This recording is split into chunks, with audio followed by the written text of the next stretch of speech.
Swastiastu. Perkenalkan, nama saya Edi Gede Taujaya, nomor 8 kelas 1147. Jadi hari ini saya akan mempresentasikan hasil kerja saya, yaitu mengenai membuat PPT pas fisika. Yang saya bahas materinya itu ada dua, bab 1 dinamika rotasi, dan bab 3 yaitu suhu dan kalor. Langsung saja. Nah, jadi ini dia disebut itu pas fisika. Ini pembukaannya. Nah, jadi di sini ada dua bab yang saya akan bahas, yaitu bab pertama dinamika rotasi dan bab ketiga vida. Dinamika rotasi adalah cabang mekanika yang mempelajari gerak rotasi dengan melibatkan gaya, massa, dan faktor lainnya yang turut mempengaruhi gerak rotasi. Jadi soalnya yaitu dinamika rotasi, terdapat 3 buah benda di atas bidang miring. Masing-masing benda tersebut adalah kelereng, cincin, dan bola pingpong. Ketika ketiga benda tersebut diluncurkan dari ketinggian yang sama, maka analisislah benda mana yang paling lambat mencapai dasar. Jadi jawabannya pada soal tersebut diketahui 3 benda, yaitu kelereng, cincin, dan bola pingpong yang diluncurkan secara bersamaan pada bidang miring dengan ketinggian sama. Nah, yang ditanyakan yaitu benda manakah yang paling lambat mencapai dasar. Tapi sebelum itu kita perlu mengetahui konsep ini berhubungan dengan momen inersia dan hukum kekelalan energi mekanik. Yaitu yang pertama, konsepnya I sama dengan K kali M kali R kuadrat. I momen inersia, kg M kuadrat, K konstanta bentuk, M massa, R jari-jari. Selanjutnya, untuk mengecek permasalahan tersebut, terlebih dahulu kita perlu mengecek momen inersia dari masing-masing benda tersebut. Yaitu yang pertama, kelereng bola pejal, yaitu I sama dengan 2/5 mr kuadrat. Yang kedua, bola pingpong, I sama dengan 2/3 mr kuadrat. Yang ketiga, cincin silinder berongga, I sama dengan 1 mr kuadrat. Jadi saya singkat saja di sini.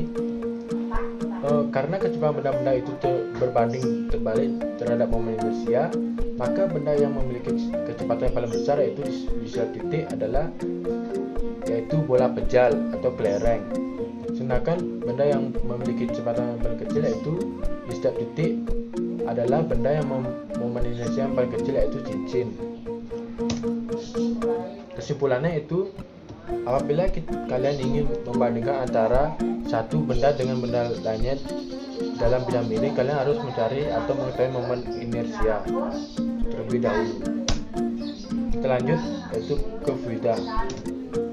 Ini soalnya. Jadi kita lanjut. Nah, jadi ketahui yaitu kecepatan V km per jam. Dan ditanya itu jelaskan prinsip kerja CFF1 dan analisisnya dalam menghadapi balapan di sirkuit Monaco. Nah, jadi konsep yang dilebarkan dalam masalah yaitu hukum Bernoulli.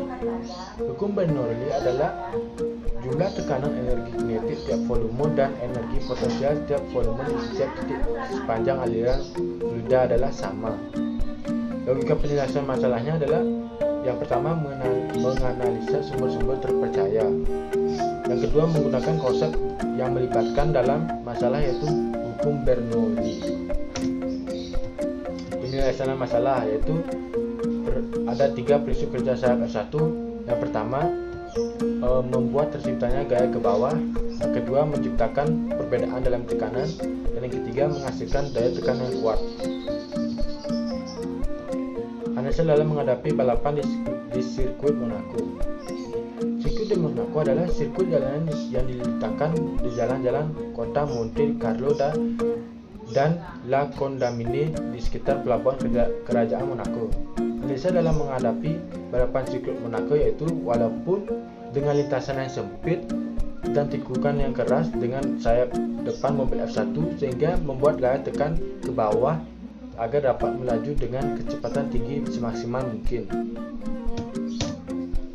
Nah, jadi kesimpulannya sayap depan dari dari mobil F1 merupakan penerapan dari hukum Bernoulli. Sayap depan dari mobil F1 memiliki prinsip yaitu prinsip kerja sayap F1 membuat terbang ke bawah, menciptakan perbedaan dalam tekanan dan menghasilkan daya tekan yang kuat. Nah, jadi terima kasih, itu saja penjelasan saya mengenai PAS Fisika. Saya ucapkan terima kasih karena sudah menonton video ini, dan juga saya ucapkan Parama Santi. Om Santi.